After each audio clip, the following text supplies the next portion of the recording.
Estamos iniciando o programa Edu na Rádio. Você é nosso convidado para assistir a um programa de entretenimento, muita informação relevante e, acima de tudo, sobre responsabilidade social. Venha conosco! Venha conosco! A apresentação, Leonardo Rabelo e amigos do Edu. Aqui na sua Guará FM. Guará FM. Terça-feira, seja muito bem-vindo ao programa Edu na Rádio. Meu nome é Leonardo Rabelo e a gente começa o programa de hoje, o nosso programa que tem um cunho educativo muito forte. A gente começa com um bate-papo com Larissa Casasanta, o sobrenome que eu invejo. É uma brincadeira que eu faço com ela, é um sobrenome muito bacana. Agora a Larissa vai falar sobre educação disruptiva. Já ouviu falar sobre isso? Ela vai começar a questionar a forma que nós temos educado os nossos filhos. A pergunta é, será que nós temos preparado os nossos filhos para um futuro tão certo como ele vem se desenhando? Quantas profissões não existirão mais dentro de 5, 10, 15 anos? Nós estamos preparando os nossos filhos para o mercado dos dias de hoje? Ou nós estamos preparando os nossos filhos para um mercado que ainda está por vir de tantas mudanças? Bate-papo importantíssimo. A nossa segunda conversa é com a doutora, advogada, professora Fernanda Rocha, falando sobre direito do trabalho. Você que é empresário, você que é funcionário, você que é profissional liberal, tem que ouvir esse bate-papo muito elucidador, um grande aprendizado com a doutora Fernanda Rocha. Nosso terceiro bate-papo também é com a advogada, doutora e professora Patrícia Dreia, sempre com assuntos muito importantes na área do direito, uma excelente professora, uma excelente advogada. Aliás, o nosso time de advogados aqui é fantástico e você tem que assistir. No nosso espaço de ONGs e movimentos sociais, uma conversa com uma menina que tem uma história incrível, Isabela Fialho. Há 4 anos, ela foi fazer uma cirurgia de redução de mama e erraram com ela 2 vezes. 2 anestesistas erraram nos procedimentos com ela. Mas erraram de uma forma tão séria que a Isabela ficou por 4 anos paraplégica. A Isabela até hoje sente dores terríveis. Ela pegou toda essa história de dores e de perda dos seus movimentos e transformou em uma história de superação diária. Escreveu um livro, criou uma empresa para poder ajudar uma ONG e tem feito trabalhos sociais fantásticos, trazendo muita gente com ela neste movimento. Então, se você está precisando de uma mexida na tua vida, de repensar a tua forma de viver, assista essa conversa, uma lição de vida muito bacana com a Isabela Fialho. E a gente fecha o programa com o doutor Jesus Valentini, que é advogado e sempre com temas da atualidade. Seja muito bem-vindo ao programa do Edu, o Edu na Rádio desta terça-feira. Estamos iniciando o programa Edu na Rádio. Educação, o bug do milênio, com Larissa Casasanta, da Sempre Disruptiva. Educação, o bug do milênio, com Larissa Casasanta, da Sempre Disruptiva. Larissa Casasanta, ela quer revolucionar o método de se educar para mudar o mundo. Seja muito bem-vinda, Larissa. Como é que você está? Olá, Léo. Bom dia. Começando mais uma semana super animada. E hoje eu estou aqui gravando da escola, justamente já inspirada com o que eu vou trazer para vocês, para a gente começar junto a desbugar a educação. Muito bom. Setembro é mês de aniversário da escola de vocês. Exato. Na verdade, foi em agosto, mas como estava tudo fechado e a gente retomou as aulas, então a gente já voltou agora em setembro, comemorando os 25 anos da Escola Sempre e mais ou menos uns 20 anos desse método que a gente desenvolveu, completamente diferente, para a gente atualizar, reiniciar a educação e atualizar de acordo com o mundo que já se desenhou e ainda está se desenhando para os futuros seres humanos. Muito bom. Parabéns, então, para vocês. Uma história bem longa, uma história linda. O que você preparou para a gente hoje, Larissa? Nossa, Léo, vou te dizer que eu trouxe uma coisa super densa, mas é muito importante que a gente fale, que seja rapidamente sobre esse assunto, para vocês entenderem por que eu digo que a educação ela é o bug do milênio. A gente vem falando, né, que a educação ela já não atende mais às necessidades da sociedade. A gente já falou que nós, enquanto educamos, seja na nossa família, na nossa sociedade ou nas instituições educacionais, nós não educamos só indivíduos hoje. Nós educamos os seres humanos da humanidade. Né? E essa humanidade, a gente já entendeu que ela está se desenhando completamente diferente. Então, hoje eu vou trazer um assunto um pouco mais denso, né? De um filósofo chamado Zygmunt Bauman, que trouxe a ideia da modernidade líquida, né? Da sociedade líquida. E também inspirada por um evento que os meninos da Perestroika, o Felipe e o Jean, que são pessoas que eu sempre acompanho, trouxe do desenho da pós-modernidade gasosa. Então, assim, são conceitos muito novos. O Zygmunt Bauman trouxe esse desenho da modernidade líquida em 1999, ali no início dos anos 2000, tem 20 anos, um excelente filósofo. E é importante a gente entender esse contexto social para que vocês fique muito claro o quanto é preciso a gente mexer na educação. Né? Nós estamos hoje com uma nova sociedade, uma nova perspectiva. E isso, inclusive, ficou muito claro na pandemia. De repente, em 5 meses, a gente viu a velocidade, né, que as coisas mudaram. De repente, você não podia mais sair de casa e o trabalho teve que se redesenhar, a educação teve que se redesenhar, as relações tiveram que se redesenhar. Mas vamos voltar um pouquinho, o que seria esse assunto da sociedade líquida? Tá? O Bauman trouxe essa ideia quando ele identificou que as relações entre os indivíduos, eles tendiam a ser cada vez menos frequentes e menos duradouras. Esse é o significado da sociedade líquida, né? Do estado líquido da sociedade. Segundo uma frase famosa dele, as relações, elas escorrem pelos dedos. Né? E aí a gente está falando de toda a nossa sociedade. Né? Pelo conceito, inclusive, das relações líquidas, ele trouxe as relações amorosas, elas deixaram de ter um aspecto de união estável e passaram a ser um acúmulo de experiências. E a insegurança, que ele disse que seria uma parte agora estrutural da nossa sociedade, né, do sujeito pós-moderno, que é como ele traz no livro dele, O Medo Líquido. Com todo esse contexto, agora vamos pensar ali, ele trouxe daí no ano 2000, com o surgimento do mundo digital, né? Olha quanta coisa mudou com a internet 2.0. E olha que agora a gente já está indo para o mundo 3G. Então a gente não consegue nem imaginar o futuro. Tá? Era muita coisa mudando. E aí o Bauman trouxe esse contraste ao quê? A década passada. Né? Aquela sociedade que a gente tinha sólida. Né? Uma sociedade industrial, rígida, concreta, palpável. Como eu disse no programa passado, a gente tinha um roteiro e bastava cumprir aquele roteiro que estava tudo certo e a gente ia se dar bem. Só que não é mais.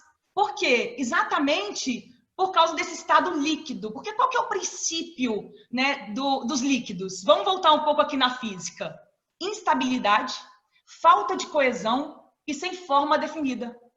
Exatamente como Bauman viu a sociedade, né, naquele momento. Então, é uma sociedade onde tudo é muito volátil, onde tudo muda o tempo todo, muito adaptável, se contrapondo muito àquela década anterior. Né? Eu não sei se vocês estão conseguindo acompanhar, mas o fato é, hoje a gente vive numa sociedade mutante, instável e até, em outras palavras aí, caótica, né? Onde tudo pode ser adaptado, seja a profissão, seja os relacionamentos, seja até mesmo a religião. Nada mais é fixo. Exceto, gente, eu vou fazer de novo um parênteses, que é a minha grande crítica, a nossa grande crítica na escola sempre, na sempre disruptiva, exceto a educação, que continua estagnada de 120 anos atrás. Né? E é nessa visão de sociedade, é nessa visão de pós-modernidade que a gente estrutura toda a nossa forma de educação. Agora a gente vai passar, né, pegando um pouco essa metáfora da liquidez, tá? O que é uma água, né? A água, ela se molda ao copo, ao vaso. Isso prova a fluidez da água.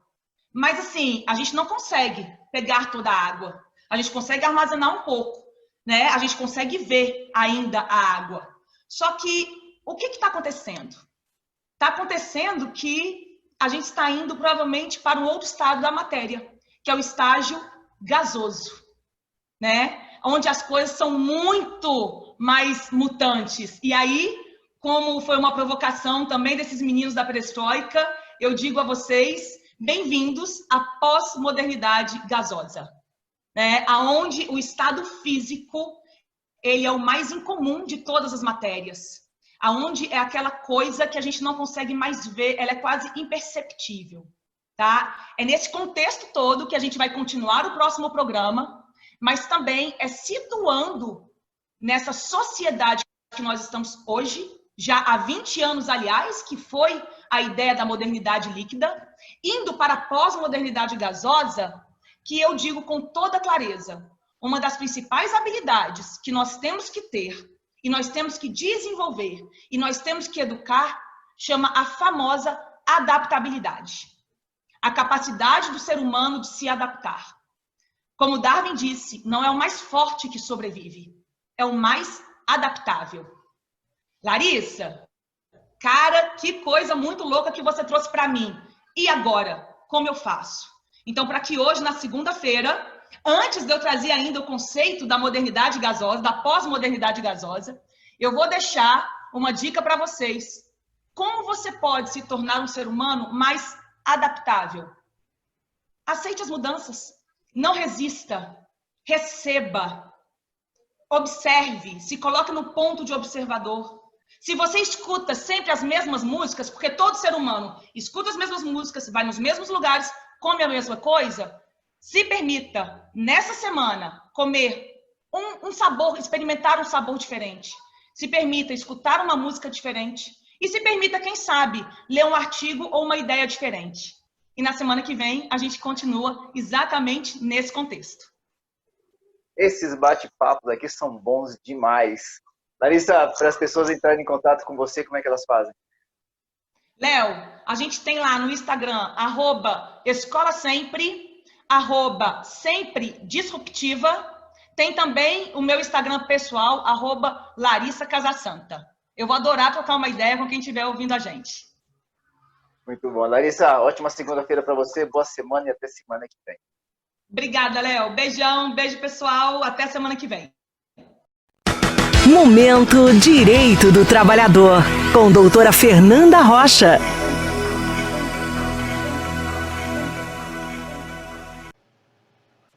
Doutora Fernanda Rocha, nossa advogada do trabalho e professora de Direito do Trabalho, professora do Direito do Consumidor, professora de Direito Civil. Tem mais coisa aí, não tem, professora? Processo do trabalho também, Léo. A lista é grande. Graças a Deus. Vem cá, professora. Eu estou chamada de professora, né? Entre ser professora e advogar, tem alguma preferência aí? Ser professora. Eu adoro advogar, eu acho uma carreira muito bonita, mas professora, assim, é aquela coisa que dá um tesão, que você vai feliz. Em geral, é o trabalho em que eu menos me estresso, assim, digamos assim. Eu gosto muito, Léo. Olha que bacana. Muito bom. Hoje eu conversei com uma pessoa, né? Inclusive ela está vindo agora para o programa com a gente, o nome dela é Dulce.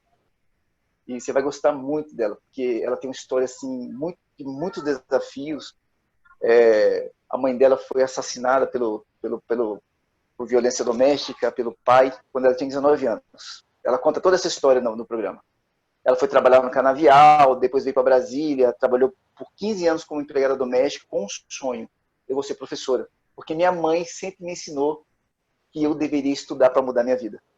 E aí ela se tornou professora de língua portuguesa hoje. Ela trabalha no entorno de Brasília, na cidade de Águas Lindas, e os alunos dela têm hoje pontuação superior a alunos de grandes colégios de Brasília, como nota do Enem.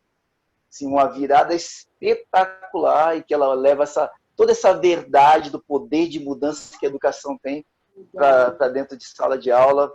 E é muito bacana você falar assim, né? Dar aula é algo que me dá um tesão, é diferente, é bacana.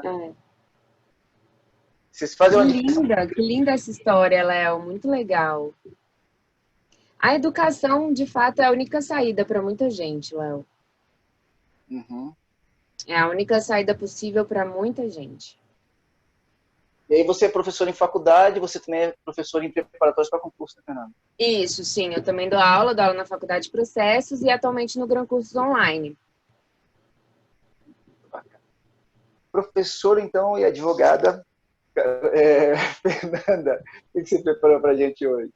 Léo, hoje eu queria falar um pouquinho sobre o horário de trabalho, né? Muita gente faz hora extra, e a reforma trabalhista trouxe algumas novidades em relação a isso, quanto ao banco de horas. Então, eu queria compartilhar aqui com os ouvintes, como funciona o banco de horas. A nossa Constituição, lá no artigo 7º, inciso 13, ela traz 2 limites para a duração do trabalho. Um diário, de 8 horas, e o semanal, de 44 horas. Em regra, o trabalhador que extrapola esse horário, extrapola essa duração constitucional, ele tem que receber a hora extra com o valor da hora normal mais 50%. Então, a hora extra ela é mais cara, até para desestimular que o empregador exija horas extras, porque isso traz prejuízo para a saúde do trabalhador e também ao projeto de vida. Às vezes o trabalhador deixa de estudar, enfim, né, perde convívio com a família. E para tentar ali flexibilizar um pouco essa duração, a CLT traz lá no artigo 59 3 possibilidades de compensação de jornada. O que é compensação de jornada? É aquela possibilidade de eu compensar a hora extra realizada em um dia com uma folga correspondente em um outro dia, para evitar que o empregador, que a empresa, tenha que pagar o adicional e também para tentar compensar o trabalhador de alguma forma. O banco de horas clássico, Léo, que é aquele que tem ali um ciclo de 1 ano, então o trabalhador ele deveria compensar essas horas extras dentro de 1 ano.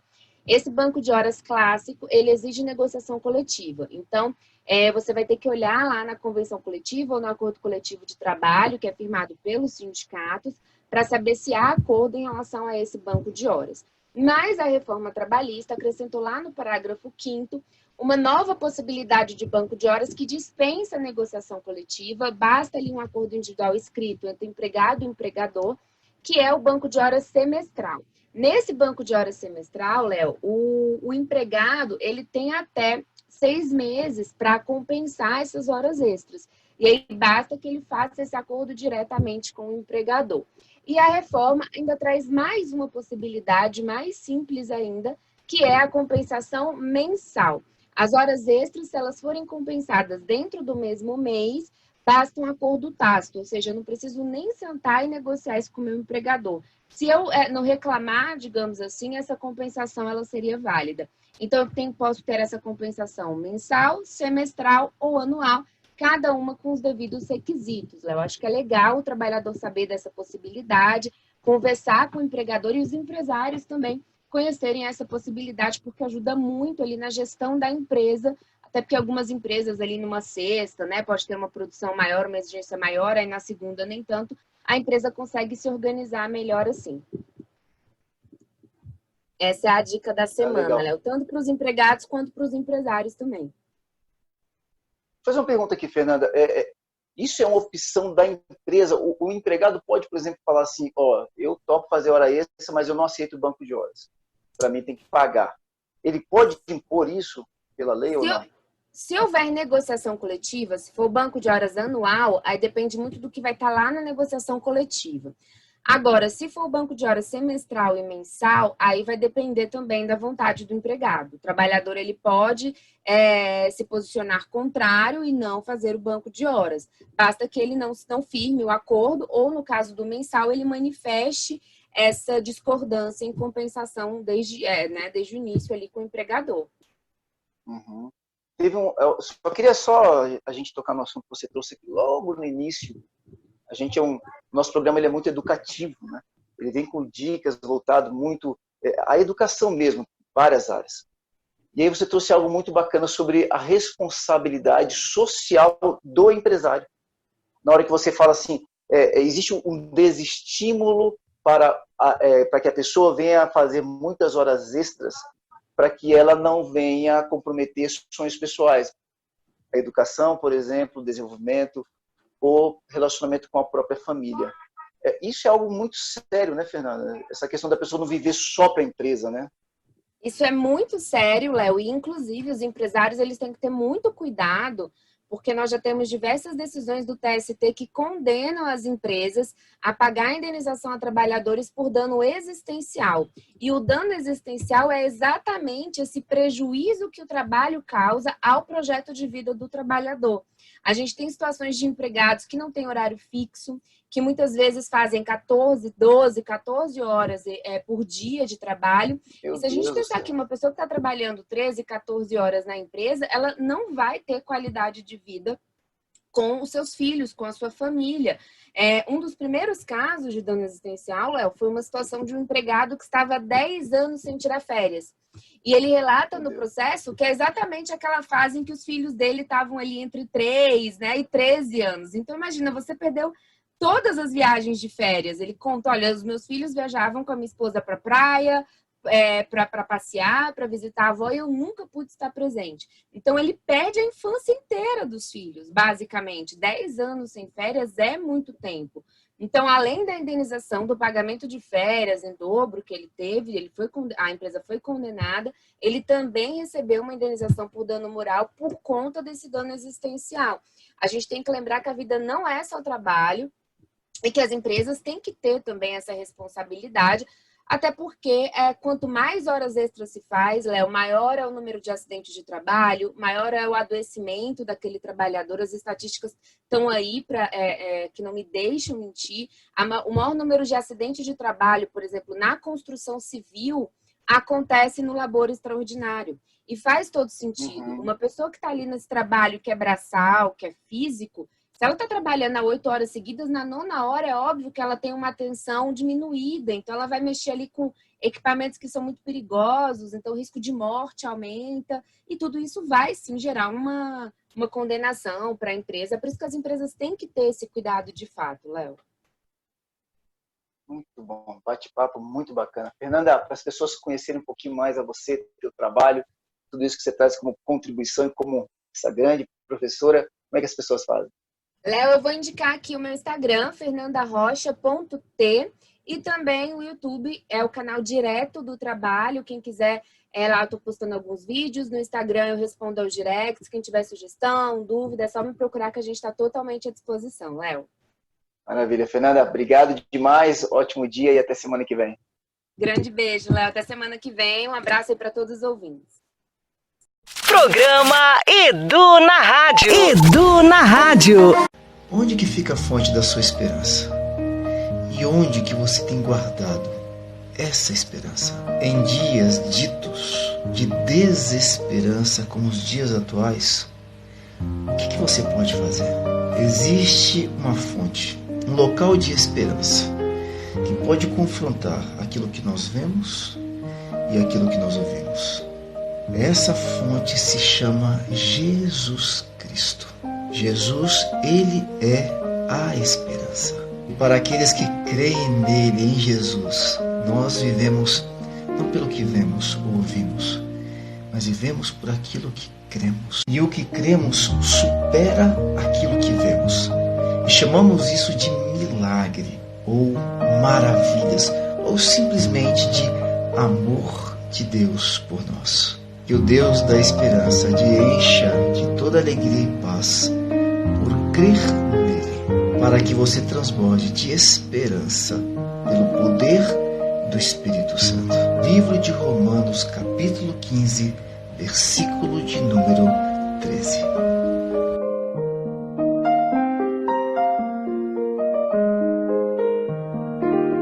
Programa Edu na Rádio. Edu na Rádio. Momento Empreendedorismo e Franquias com Eduardo Santinoni. Eduardo Santinoni, da Y Consultoria. Boa terça-feira, Eduardo. Como é que você está? Ótimo, tudo bem? Bom dia aos ouvintes aí.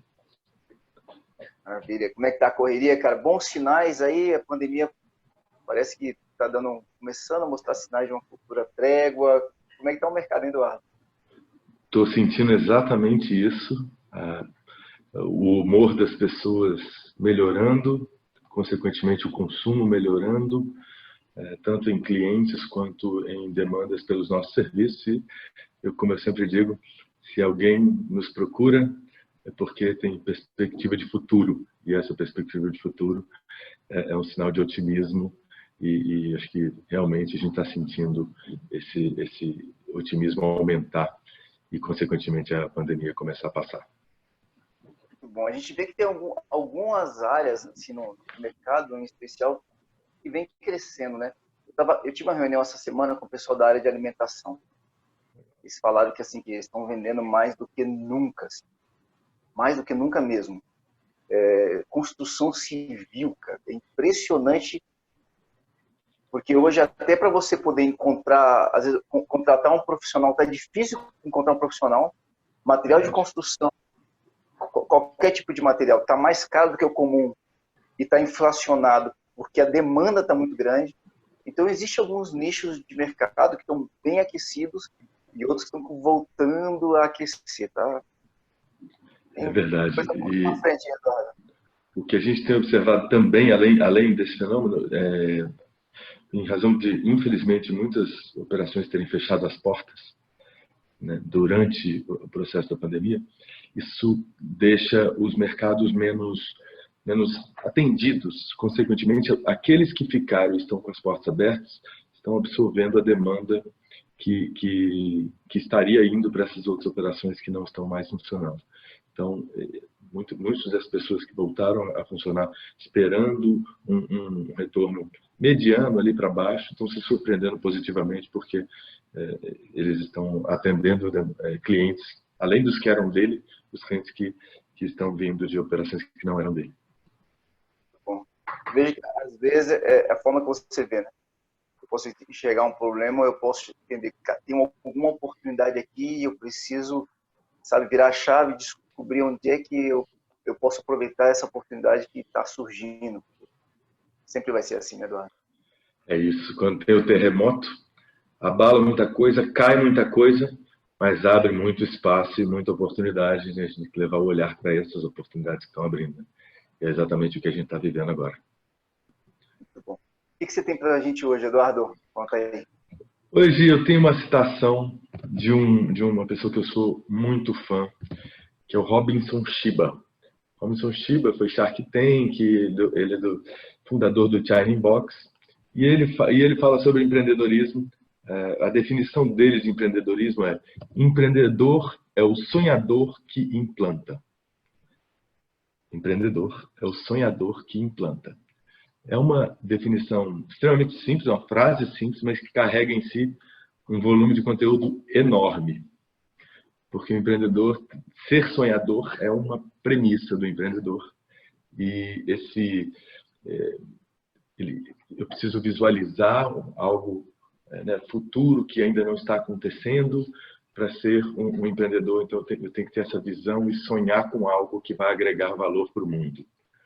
Essa é uma etapa, mas se eu faço ela sozinho, só ela, não adianta de nada, porque se eu só sonho, eu não coloco em prática e o mundo não é contemplado com aquilo que eu estou sonhando. Então, o empreendedor tem que combinar o sonho, a visão de algo no futuro, com a ação para implantar, para fazer aquilo ficar de pé e a partir disso, de fato, está entregando valor para o mundo e está colocando aquele empreendimento, seja empresa, seja qualquer empreendimento, em pé. Então, só acontece se existe a combinação entre o sonho e a implantação. Não adianta só sonhar, tem que botar a mão na massa, né, Eduardo? Um sonho, né, uma grande ideia, um grande sonho sozinho, não tem nenhum valor, né? Tem zero valor. E ele só passa a ter valor o dia que ele de fato, tenha a execução, a mão na massa, né? Arregaçar as mangas e fazer. Então, É comum um cliente chegar até vocês com isso: eu tenho um sonho, ou eu tenho um projeto aqui, sei lá, mas eu não sei como colocá-lo em prática, eu não sei como fazer isso andar. As pessoas procuram vocês nesse sentido? Demais. Procura a gente quando não está ainda com o projeto acontecendo e tem o sonho de fazer, de colocar ele em pé. E aí a gente ajuda nesses primeiros passos.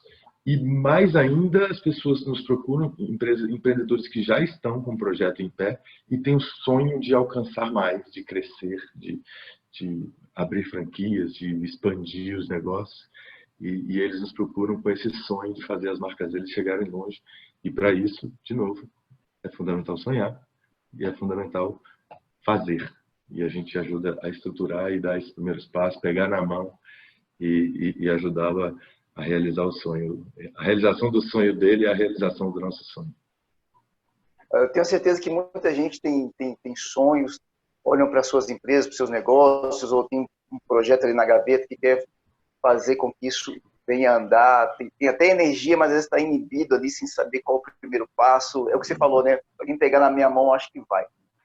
Para as pessoas poderem ter acesso a você, quem sabe pegar nas mãos aí da Y Consultoria, como é que as pessoas fazem, Eduardo? Vai no Instagram, @Y Consultoria, é a letra Y, Consultoria, ou @Edu Santinoni, que eu sou o homônimo do programa, Edu na Rádio.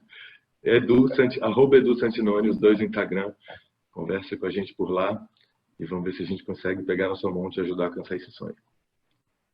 Muito bom. Eduardo, obrigado demais. Ótima terça-feira para você. Igualmente. Obrigado, Link. Abraço. Programa Edu na Rádio. Edu na Rádio. Quer se tornar um falante da língua inglesa sem enrolação? Nós vamos te ajudar. Este programa tem o apoio cultural da Inspire Idiomas. Ouça agora mais uma dica de inglês.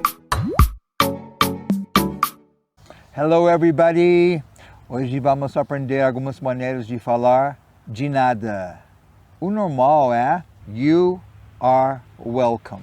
Literalmente significa você é bem-vindo. You are welcome. Ou a contração seria you're welcome. Mas você pode também falar you bet. Ou quer dizer, você pode apostar, literalmente. Ou você pode falar don't mention it. Ou literalmente seria não menciona isso. Ok? Mas as três formas significam de nada. You're welcome, you bet e don't mention it.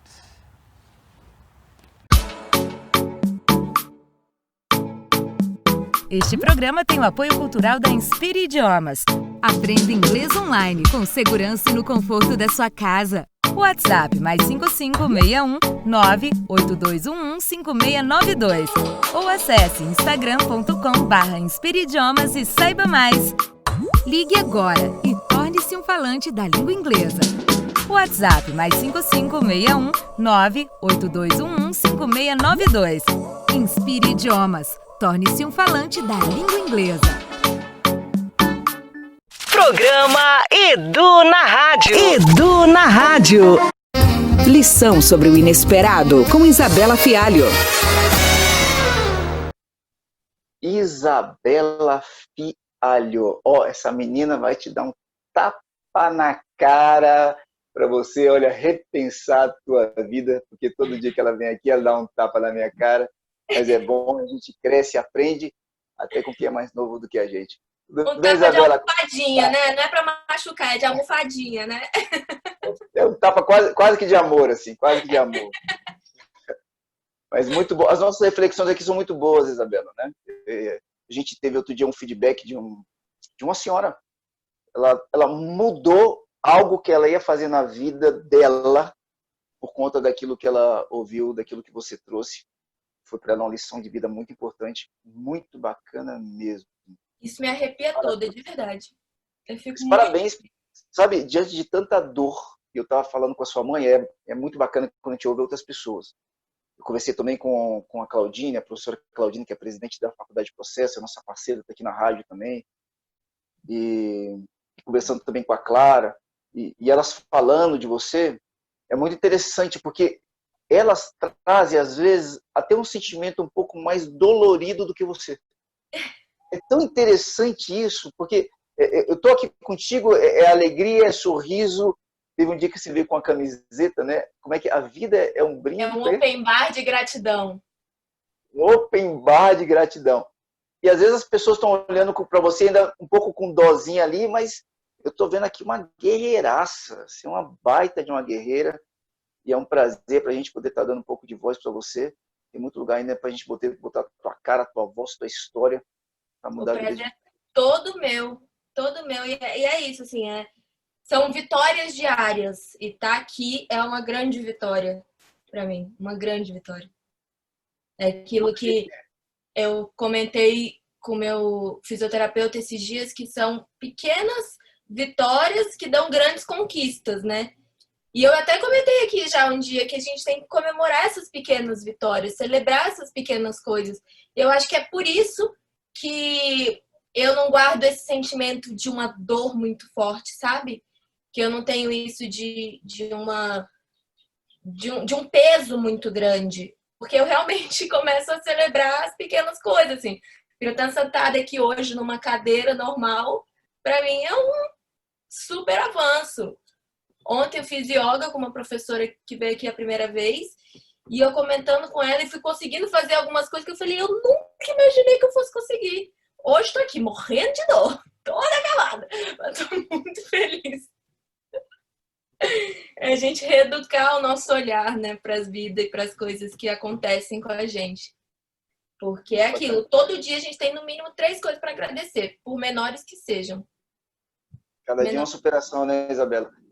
Só fazendo um resumo aqui rápido, para quem ainda não pegou a história da Isabela, a Isabela passou por 2 problemas gravíssimos de erros médicos, né, de como é que fala, anestesistas.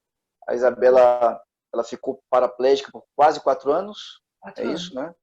E sente dores terríveis, dores a ponto dela ter que usar morfina diariamente, mas sente dor ao ponto de desmaiar quase todos os dias. Então, e ela transformou toda essa dor em um processo de dar voz àqueles que também passam por qualquer tipo de dor, né? Seja dor na família, seja dor por ser um deficiente físico, seja dor porque está faltando comida dentro de casa, e tem feito a diferença aí. Então é fantástico, é a verdade dela, é aquilo que ela vive, não é só um papo, não. Isabela, aí você tem um livro também, esse livro também é uma voz que você tem ativa, né? Tenho, o Rodas para Voar.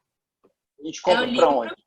Na Amazon, tá lá na Amazon, tanto a versão e-book quanto a versão física. Hoje, inclusive, já mandei alguns livros no correio que pediram, mando sempre, faço um autógrafozinho, mando um negocinho, que são histórias de mais 4 pessoas com deficiência que mostram que não é a deficiência que vão parar elas, né? Que o par de rodas, na verdade, é um par de asas. E que todos nós temos algum tipo de deficiência. Todos nós temos problemas, todos. A diferença é que as pessoas olham para as pessoas com deficiência e já encaram como aquilo o problema e diminuem aquela pessoa a partir daí, né?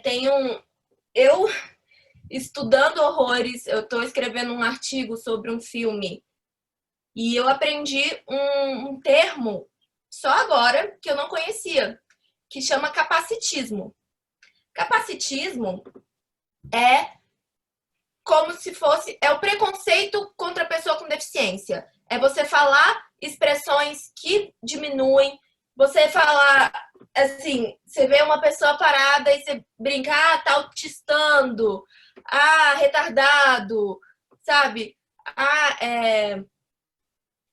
Aleijado. E termos que às vezes até são mais do cotidiano, que a gente não sabe, que não aprende que isso é capacitismo e replica na sociedade. Então, eu aprendi isso agora, Léo, tem tipo assim, 1 mês. Quando a minha professora falou, pesquisa sobre o que é capacitismo, eu achei que era para pesquisar, para mostrar que as pessoas com deficiência são capazes. E não o contrário, que são expressões que falam como se elas fossem capazes. Entendeu? E esse livro é justamente isso, é mostrar que assim, incapacidade não nos define, nós somos o que nós queremos ser. São pessoas que viajam, que namoram, que vão para festa, que trabalham, que fazem o que querem. O que querem, eu acho que é isso. Todos nós temos a possibilidade de sermos o que quisermos ser. E por falar nisso de você falou de trazer voz para as pessoas que sofrem e tudo, hoje eu queria falar rapidinho, já que estamos no Outubro Rosa, né? Já que estamos nesse mês tão simbólico e cheio de significado, vamos falar um pouco sobre essa causa, sobre essas pessoas, sobre como a gente pode ajudar essas pessoas. Sororidade, né? Sororidade, o que é? Não é um termo da moda, não é um termo que é hype. Sororidade é as mulheres se unirem e tratarem como irmãs, se ajudarem. Esse é um mês para luta, uma das lutas femininas, para as mulheres se ajudarem, se cuidarem. E eu queria hoje falar de dois projetos rapidinho que eu pesquisei. E um deles, inclusive, eu dei uma palestra há um tempo atrás, que é o Instituto Humanizare. O Instituto Humanizare cuida de mulheres que têm algum tipo de doença e que principalmente sofreram violência doméstica, violência física, estupro, abusos. Elas cuidam dessas mulheres e é um projeto lindo, lindo. Léo, assim, eu saí de lá, eu só chorava de tanta, sabe, de tanta energia boa, de tanto cuidado, de tanta união. E o outro, e o Instituto Humanizare está sempre de portas abertas para quem quiser ajudar da forma que for, se quiser ir lá, se quiser conversar, se quiser doar. Agora não me lembro exatamente aonde é, mas eu mando e a gente coloca certinho. E o outro projeto que eu queria falar é o Cartas para um Amor, que são pessoas que mandam cartas para mulheres que enfrentam a luta contra o câncer. Olha só. Então, são pequenas coisas, né, que pra gente às vezes não é nada, mas que faz uma grande diferença. Eu já doei o meu cabelo 3 vezes para mulheres com câncer e toda vez que eu cheguei lá para entregar é uma emoção diferente, é uma coisa assim, é inexplicável. E vamos aproveitar esse momento para falar um pouco disso e para a gente ajudar, né? Porque tem tanta gente precisando, principalmente nesse momento que a gente está vivendo, né? Vamos trazer um pouco mais de união, de igualdade, de equidade para essas pessoas. A gente não pode depender de ninguém. A gente tem que fazer por nós. A gente tem que cuidar dos nossos. Né? Isabela, só um pouquinho aqui. Me fala, você está falando tudo isso e isso é a tua verdade. É importante a gente trazer isso à tona. Porque a gente está falando de uma menina que houve um erro médico, de repente se tornou paraplégica, isso durou 4 anos. Você estava no meio de um curso, aliás, 2 cursos, 2 graduações, e você concluiu esses cursos e você tem esse trabalho ativo. Como é que é a tua vida hoje? O que você não parou de fazer, apesar dos problemas, apesar da dor, apesar da cadeira de rodas, mas você deu sequência e você concluiu? Você pode falar um pouquinho? Nossa, muita coisa! Vamos lá. Eu escrevi o livro, né, que foi o meu projeto de graduação da UNB. Escrevi um artigo, que foi também o meu projeto de graduação do CEUB no curso de Publicidade, que foi o Comunicação de Eventos para Deficientes Auditivos, Mercado de Eventos para Deficientes Auditivos. Criei a minha marca, a Keep Sweet, que eu faço bombons para ajudar o abrigo dos excepcionais da Ceilândia. Trabalho no Alma Lavada, que é uma ONG, um projeto que ajuda pessoas em situação de rua. Então, a gente dá... Agora, na pandemia, está um pouco mais complicado. Agora, a gente está só distribuindo comida, mas a gente dava banho, roupa, comida para essas pessoas. Eu estou escrevendo meu 2º livro, aí esse sobre a minha história toda. Esse aí é uma trilogia, tipo, assim, Star Wars, é uma coisa que vai... Aí, agora, cada vez mais nessa parte, na quarentena, pegando muito forte na parte física, então não parei de fazer exercícios nem nada. Estou com outro projeto com o meu irmão, que também é para ajudar as pessoas. Eu não consigo parar. Eu tenho um negocinho. Eu tenho uma... Tá aqui na rádio. Tá aqui na rádio. Exatamente. Você fez 2 graduações. Quais foram os cursos que você concluiu? Você estava em qual semestre quando aconteceu tudo, Isabela? Eu estava no no 4º semestre de publicidade no CEUB e no 3º semestre de comunicação organizacional na UNB. Você deu continuidade, concluiu ambos? Eu terminei os 2 no hospital. O semestre que aconteceu tudo, eu estava no hospital e eu fiz tudo. Eu tenho ainda... Meu Deus. Eu ficou quanto tempo na UTI? 50 dias? Mais de 50 dias. 50 dias direto, mas depois eu fiquei voltando. Você teria todas as desculpas viáveis e prováveis. Talvez alguém tenha sugerido a você de se trancar a faculdade. Todo mundo. Porque, assim, eu tenho até hoje um manual de identidade visual que eu fiz estando numa cama do hospital. Assim, eu entreguei na cama do hospital. E no semestre seguinte, o meu curso na UNB era à noite e do CEUB era de manhã. E aí, todos os médicos perguntavam qual é a primeira coisa que você quer fazer. O que você quer fazer? O que você quer retomar? O que você quer? Eu falei, voltar para as faculdades. Aí eles falaram, ó, não vai dar para você voltar para as 2, porque você vai ter que fazer o tratamento de manhã. Eu falei, não, então tá bom. Eu tranco eu tranco o CEUB que, por acaso, é porque nada acontece por acaso, né? Mas eu tava adiantando antes de tudo acontecer. Por algum motivo que eu não sei o que é, por que eu fiz isso, mas eu adiantei as matérias. E aí, então eu não perdi nenhum semestre. E aí, a UNB, eu continuei indo. Então eu saía do hospital às 7 horas da noite, voltava às 10 horas, dormia, fazia o tratamento, 7 horas da noite saía, de segunda a sexta. Todos os dias à noite. Eu ia pra UNB, não parei. Tá quantos anos, Isabela? Eu não conseguia nem sentar. Eu ficava assim. Olha só. Você não podia nem sentar. Você usava uma cadeira especial. A minha cadeira, ela dobrava, eu ficava meio deitada assim na cadeira. Ou seja, porque além dos motivos das dores, a limitação física tinha vários desafios emocionais aí envolvidos. Nosso tempo realmente acabou, Bela, mas a gente continua conversando, toda semana você está aqui com a gente. As pessoas querendo falar com você, entender todo esse processo de superação, querendo pegar, sei lá, inspiração contigo, como é que elas fazem? No meu Instagram, @belafialho, lá tem tudo, tem o link do livro, tem os projetos, tem tudo lá. Muito bom, tá passando carro de som aqui. Isabela, obrigado demais, até semana que vem. Obrigada, até! Ai. Programa Edu na Rádio. Edu na Rádio. Momento Atualidades, com advogado, professor, ativista social, presidente da Associação Corrente do Bem 40 e pessoa humana, Jesus Valentini. Doutor Jesus Valentini, advogado, professor e um cara que abraça muitas causas sociais. Jesus, seja bem-vindo mais uma vez, como é que você está? Eu estou bem, de novo eu vou falar terçou, adoro quando é terça-feira.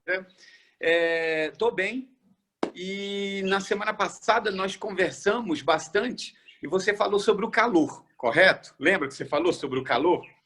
Aí eu fui ter uma pesquisa e vou falar sobre o calor. Mudei de ideia. Hoje eu vou falar sobre projeto social. Por quê? Porque na próxima é sobre o calor. Você me deu essa ideia. Eu tenho que falar projeto social hoje, queridão. Você está com a camiseta aí de algum grupo de ação social ou não? Sim, eu faço parte de uma associação. Isso. Eu faço parte de uma associação chamada Corrente do Bem 40. Ela começou com 40 pessoas, 40 pessoas das mais diversas classes sociais, raças, cor, sexo, tudo, né? Hoje nós somos mais, eu posso falar, mais de 400, mais de 500, é muita gente nesse projeto social. E aí eu tinha pesquisado sobre o calor, mas estava tanto calor que eu não consegui pesquisar direito. Então eu vou pesquisar um pouco mais sobre esse calor que está acontecendo. E aí eu tive essa ideia de falar sobre projeto social. Não necessariamente só esse que eu faço parte, mas eu quero falar hoje sobre a importância de fazer parte de um projeto social, de preferência aquele que você abrace 100%. Então, as pessoas hoje, tem muita gente que é ativista, eu mesmo me considero um ativista, mas as pessoas querem que a gente direcione. Você é ativista em que área? E aí eu fiz uma pesquisa e descobri que, na verdade, eu sou um ativista da pessoa humana. E a pessoa humana, ela é integral. Ela precisa de saúde, ela precisa de educação, ela precisa de assistência social, ela precisa do psicológico. O importante é você abraçar a sua causa. Então, falar sobre projeto social é falar sobre a corrente do bem, é falar sobre outros projetos que existem, mas é falar, principalmente, da importância de fazer parte de um projeto social, porque quem mais está sendo beneficiado, e agora eu estou falando por mim e pelas pessoas que eu conheço, é você mesmo. Não tem nada melhor, gente, do que abraçar uma causa em que você está sendo beneficiado.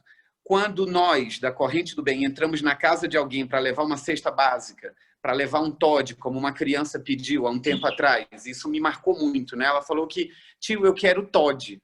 E aí a gente até pensou, pô, se ela quer TOD, ela quer leite, vamos levar o leite e o TOD. Olha, você não sabe como que eu fiquei feliz quando ela olhou para mim, um mês depois, quando nós voltamos, demorou? Demorou, mas aquilo ficou martelando. E ela disse, tio, eu achei que você não ia lembrar mais de mim, sabe? E ela, eu não vi consumindo, mas eu tenho certeza, era o sonho de consumo dela naquele momento. Então, não importa qual projeto você se enquadre, desde que você busque um projeto para poder se melhorar, porque a gente se melhora muito. Toda vez que eu saio de uma ação, de um movimento, de uma ação do projeto social, eu saio melhor. Então, quando alguém vem me perguntar como é que você faz para poder fazer parte de um projeto social, eu me dou.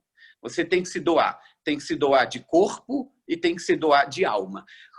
Tem gente que está no hospital agora, fazendo um projeto social, que é conversar. Eu digo isso porque alguém veio até mim e falou assim, mas eu não tenho dinheiro.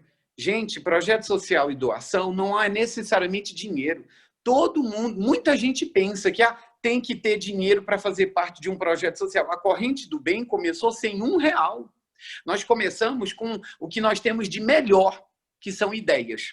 Só que nós pegamos a ideia e colocamos em prática. Fomos atrás de pessoas que nós comovemos, pessoas que adotaram a nossa ideia, pessoas que doaram. Realmente, precisamos de dinheiro? Precisamos, mas tem que começar com uma ideia, tem que começar com um pensamento positivo.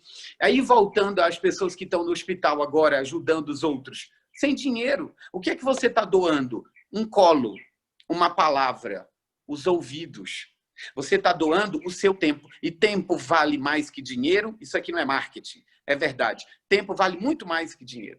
O que é que você está fazendo com o seu tempo? Separa um tempinho por dia, por semana ou por mês para fazer parte de um projeto social. Talvez a sua igreja tenha.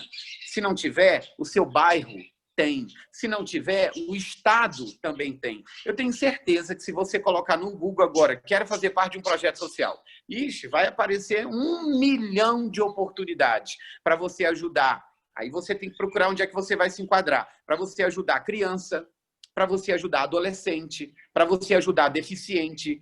Eu amo animais. Projeto social para você defender, ajudar os animais de rua, os animais que estão sendo maltratados, né? Outro dia eu vi um amigo falando, eu tenho pena dos carroceiros. Eu falei assim, e do animal que está ali? Eu tenho pena dos dois, porque ele está explorando. Uma vez eu parei para conversar, você trata bem seu cavalo? Ele olhou assim para mim, falou assim, tem que dar água para ele, né? Porque as pessoas não têm muita consciência, sabe? Nós temos que conversar com quem não tem muito acesso ao que nós tivemos, que é educação, que é instrução, que é leitura. Nós somos parte do que nós lemos, nós somos parte do quem está ao nosso redor. Sempre digo isso para os meus filhos, quem está ao seu redor? Com quem você anda conversando? Que tipo de papo você anda tendo? Porque reflete. Aqui eu tenho uma conversa com você, aí eu vou ter uma outra conversa com um amigo, eu digo assim, olha, meu amigo disse isso. Nós somos meros repetidores. Então, eu estou falando algo aqui e eu espero que, se eu comover uma pessoa, eu estou feliz. Uma pessoa que depois desse programa, uma pessoa que depois de ter me ouvido, possa falar assim, gente, eu sempre quis. E ouvindo agora o amigo, Jesus Valentini, eu vou correr atrás. Deixa eu ver aqui, voluntário. Eu vou ser voluntário num asilo. Isso é um projeto.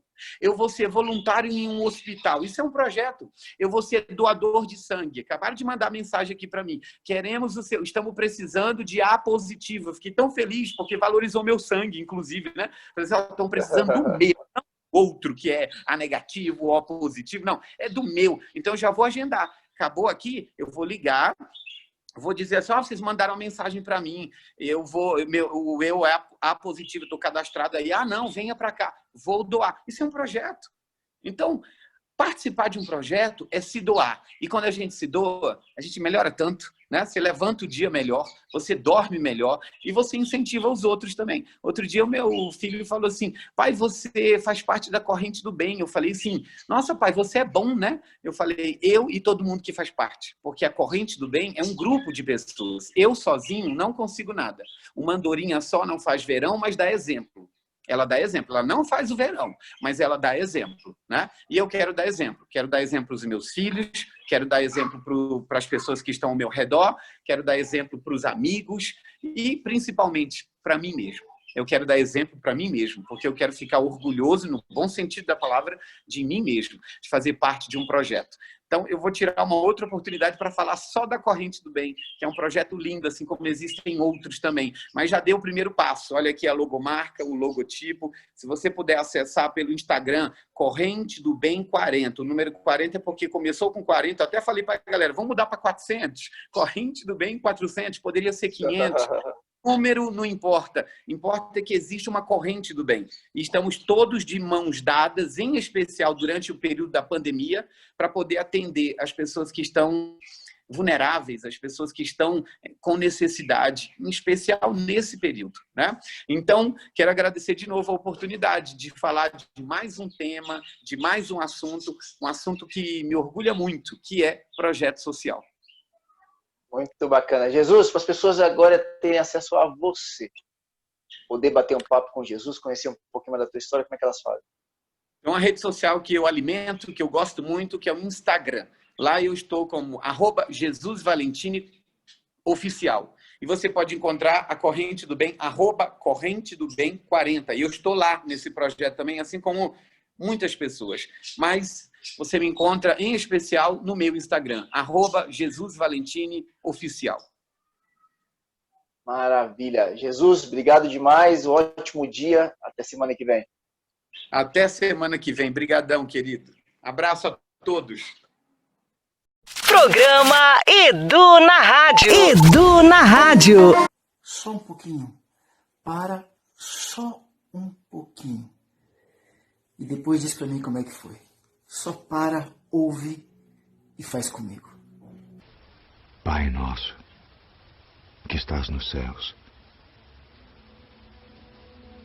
santificado seja o teu nome. Venha o teu reino. Seja feita a tua vontade, assim na terra como no céu. O pão nosso de cada dia nos dá hoje.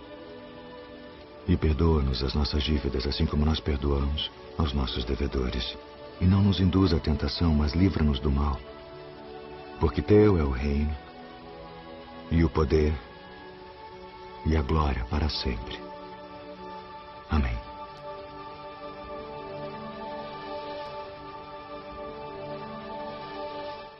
Por hoje foi isso.